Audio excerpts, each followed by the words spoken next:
بسم الله الرحمن الرحيم الحمد لله رب العالمين نحمده ونستعين ونستغفره ونستهديه ونعوذ بالله من شرور أنفسنا ومن سيئات أعمالنا من يهدي الله فلا مضل له ومن يضلل فلا هادي له وأشهد أن لا إله إلا الله وحده لا شريك له وأشهد أن محمدا عبده ورسوله انتجبه لولايته واختصه برسالته وأكرمه بالنبوة وأشهد أن عليا ولي الله وأمينه في أرضه وهجته على عباده اللهم صل على محمد وآل محمد وعجل فرجهم أوصيكم عباد الله وإياي بتقوى الله.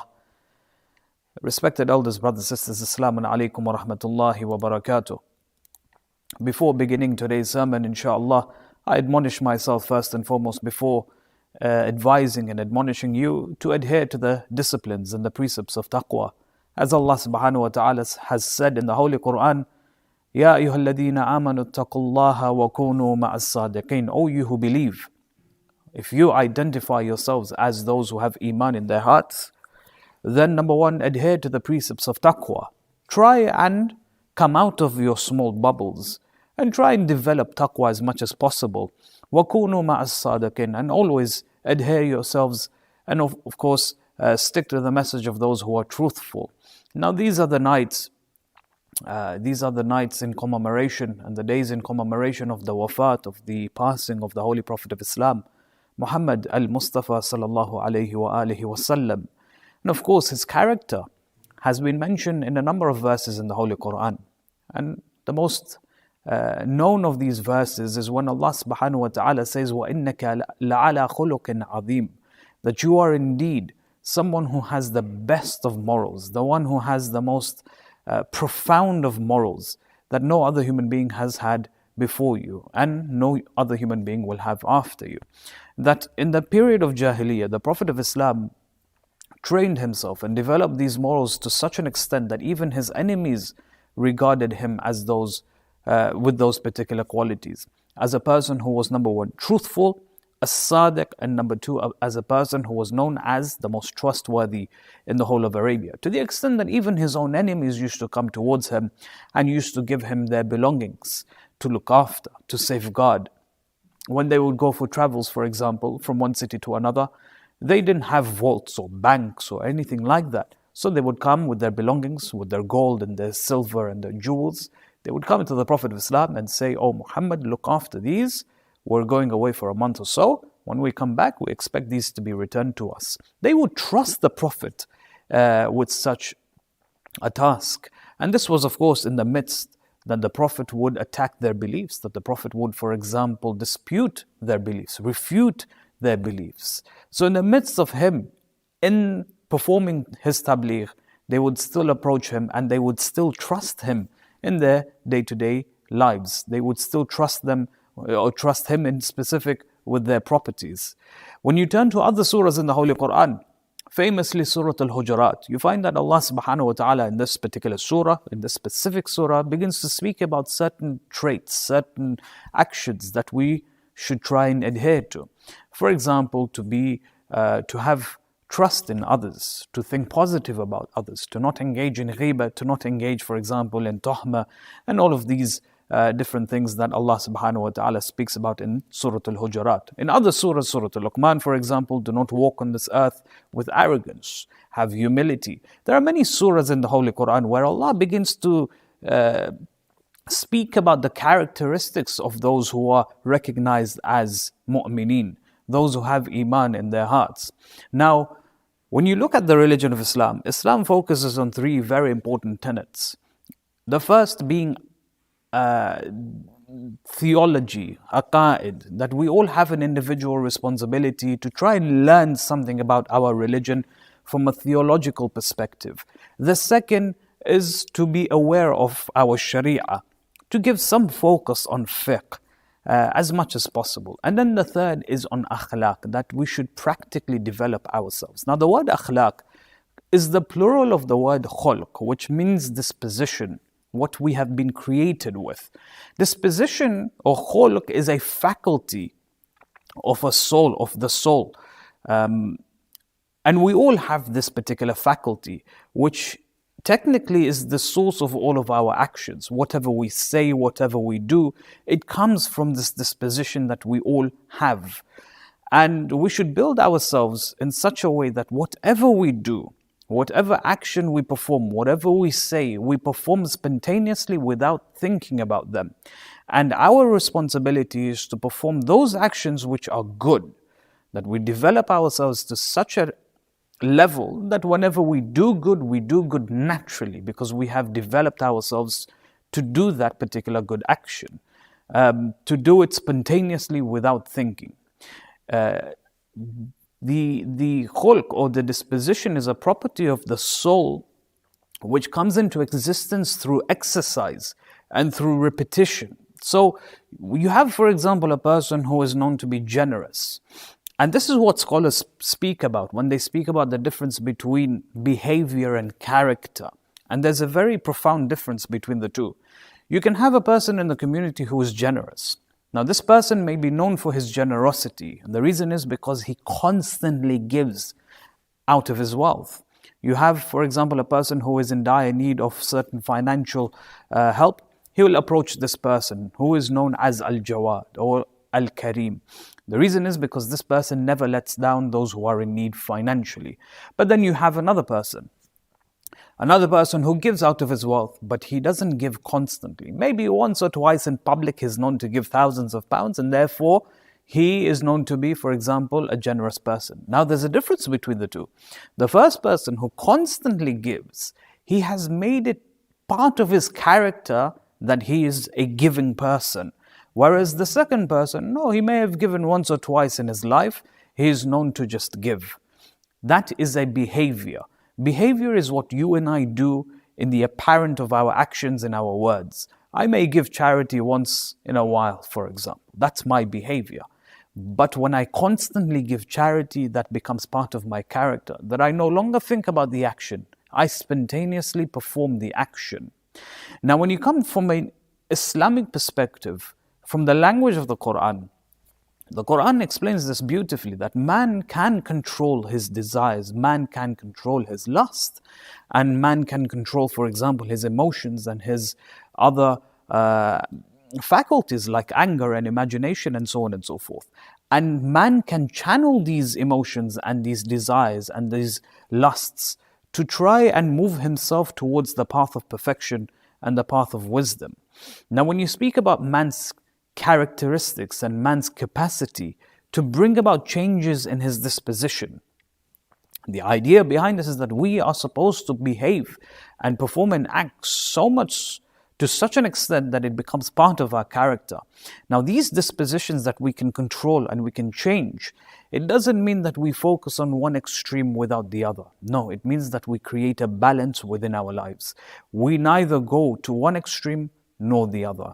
Neither to have, for example, no traits within our lives or to have an excessive or an abundance of that particular trait.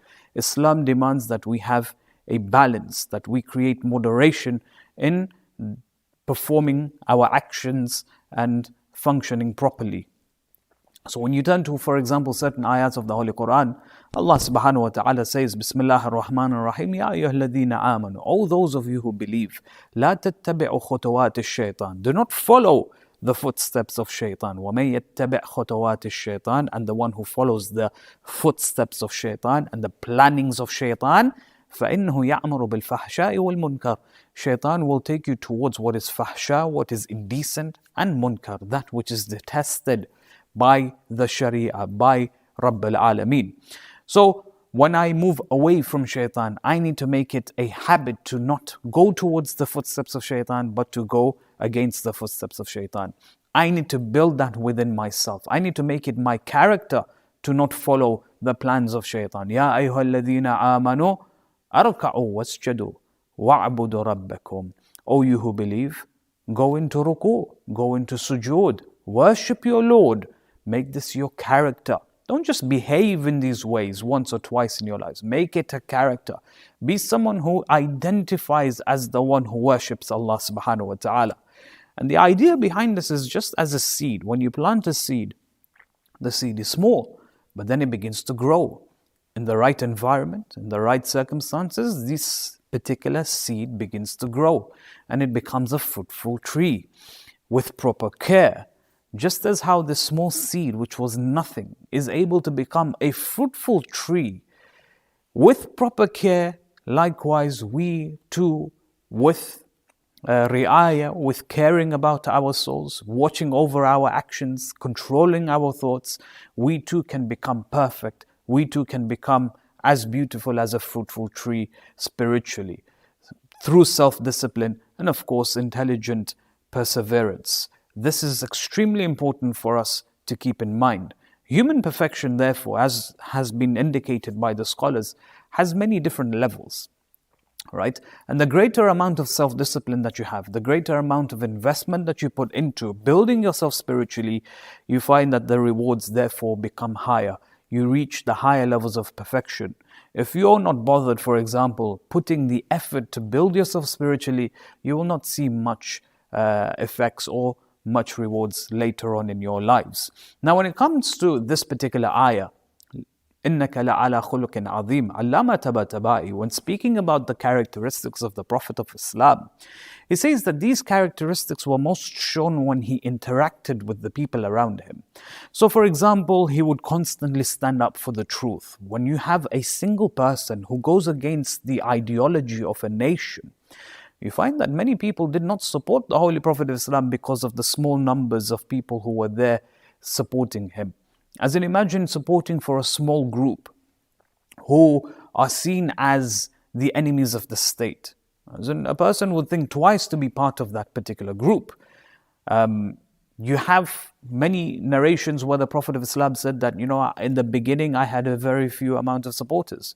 My wife being one of them, Ali ibn Abi Talib being another, Abu Talib being, of course, the third from amongst them. You find that because this group of supporters was very small, people were very much hesitant to join that particular group. He used to constantly stand up for the truth. Number two, he would have patience with his people. He would overlook their mistakes. He would be forgiving when they, for example, committed certain crimes under the folds of Islam. He would show generosity. He would have humility, and so on and so forth. And so, when this verse speaks about the greatest noble character of the Holy Prophet, which was the displaying of akhlaq, the best of akhlaq, it was him showing us how to live our lives. For indeed, he was the perfect role model as he interacted successfully within his society. When you turn to certain narrations, for example, the famous narration that is found in Sunan al-Nabi, the ahadith explain to us that the Prophet used to, for example, eat with his slaves, people from the lower classes of society. There are certain communities in this world that would not even engage or interact with those who come from a lower class in their own society. We have within this world, there is a great problem of racism, that one race believes that he is greater and more powerful than a separate race because of the color of their skin or because of the religion that they follow. But you find that there are certain continents or certain countries in this world, people who come from the same nation, who are not willing to sit alongside their fellow brothers simply because they come from a different caste or a different tribe, or for example, a different class in society. The Prophet would constantly eat with the slaves. He would sit on the ground just as how the slaves would sit on the ground. He would carry his own groceries from the marketplace. He wouldn't have people carrying things for him. The Prophet of Islam, he was a king in Medina, yet he used to behave as if he was not a king. He would shake hands with the rich and the poor in the exact same way. He would greet anyone and everyone, the rich, the poor, the young, the old. He would never, for example, ignore the children within his community. He would play with them. And that's something that we need to learn from. He would, for example, never look down on what was given to him. Even if, for example, the poor of his society would come and give him a few scraps of nuts or dry dates, he would always be thankful, and he would be grateful for what they were able to give him. He would be kind, he would be sociable, he would be cheerful, he would always be seen smiling, yet not laughing. He would be seen in a state of sadness, yet not grieving, for example. He would humble himself, he would have self-respect, he would carry himself in a particular way.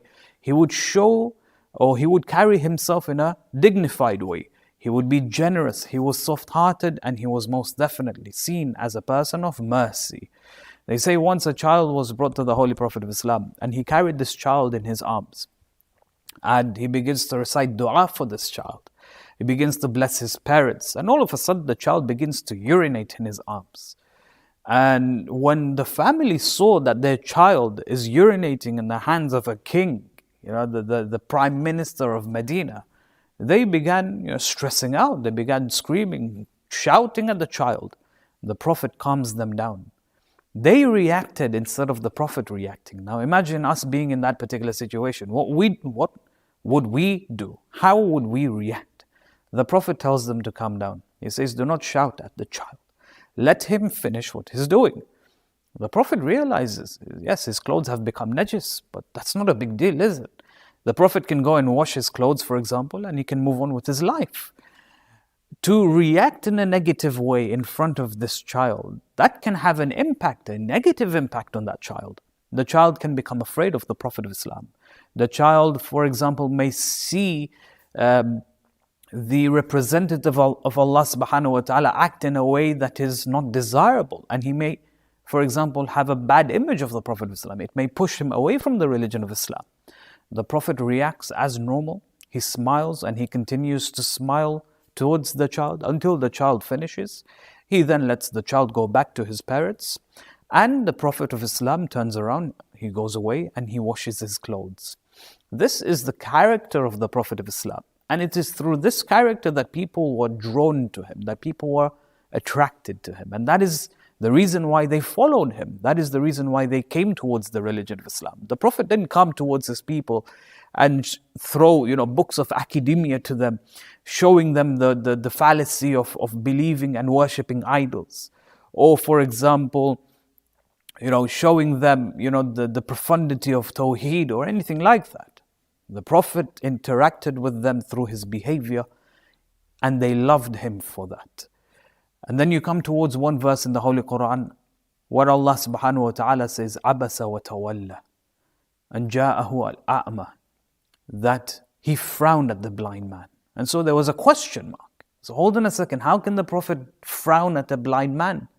We have the Quran telling us that he is the supreme role model when it comes to akhlaq. He is the exemplar when it comes to akhlaq. But then when a blind man comes in his majlis and he interrupts the Prophet as he is speaking, is the Prophet the type of person who would turn around and frown at the blind man?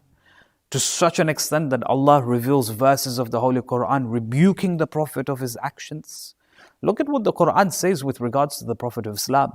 It says, لَقَدْ جَاءَكُمْ رَسُولٌ مِّنْ أَنفُسِكُمْ. Indeed, Allah has sent a prophet from amongst you. عَزِيزٌ عَلَيْهِ مَا عَنِتُّمْ خَرِيصٌ عَلَيْكُمْ بِالْمُؤْمِنِينَ رَؤُوفٌ رَحِيمٌ. Number one, it grieves him, the Prophet of Islam, that you are to receive any injury or any difficulty in your lives. Number two, he is anxious over you. He wishes for you to be rightly guided. He repents on your behalf. He begs to Allah so that Allah forgives you and your sins. So that Allah, for example, pardons your sins. So that Allah allows you to enter the gardens of paradise. So that you are saved from the punishment of the hellfire. For the mu'mineen, he is Ra'ufun Rahim.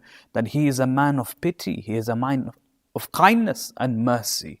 This is the Prophet of Islam. Can you envisage such a personality to frown at a blind man? Of course not.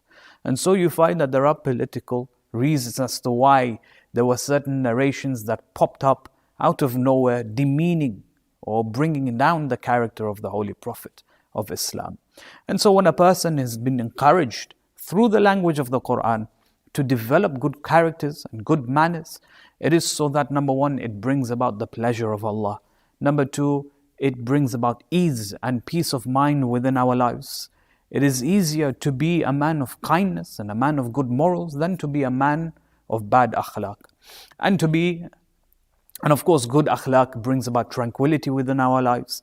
It brings about love amongst the people, love within the community. It creates strong relationships. And of course, it gives us a better quality of life. Now, of course, in these nights, we do have sessions and we do have majalis live at the center. And of course, it's very, very important that we try and come towards these majalis, just because we live in difficult times and we have been, alhamdulillah, given the opportunity to open the centers. It is necessary to try to the best of our abilities to come and to listen to the majalis of the Ahl al-Bayt alayhim salam. If you are able to come towards the center and to take part in the azah of the A'imma alayhim salam, I urge that you do come and engage in these azah programs. And of course, there are certain rules and regulations that have been ascertained, that have been determined by the managing committee, which of course is an extension from the government, that when you do come to the centers, number one, it is important that you follow some of these rules, or in fact all of them. Number one, try and keep social distancing as much as possible. Number two, wear a face mask. Number three, refrain from touching anything. Number four, bring your own prayer mats and turba. It's much easier to, for example, disinfect or to clean the chairs than it is the carpets that we sit on. But if you do wish to sit on the carpets, then please bring your own prayer mats. Number four, to perform wudu, to refresh yourselves before coming to the center. Number five, seniors, of course, seniors and children, you can come at your own risk. And of course, if you are positive with the symptoms of COVID-19, it is best that you quarantine yourselves, that you do not come and engage in these programs of azah. It is wajib to protect yourself and to protect the people around you. To engage in the programs of azah is mustahab, but to look after your life, to look after your health, and to look after the health of the people in the community is wajib. So it's also important to prioritize many of these things in our lives. وآخر دعوانا الحمد لله رب العالمين وصلى اللهم على محمد وآله الطيبين الطاهرين.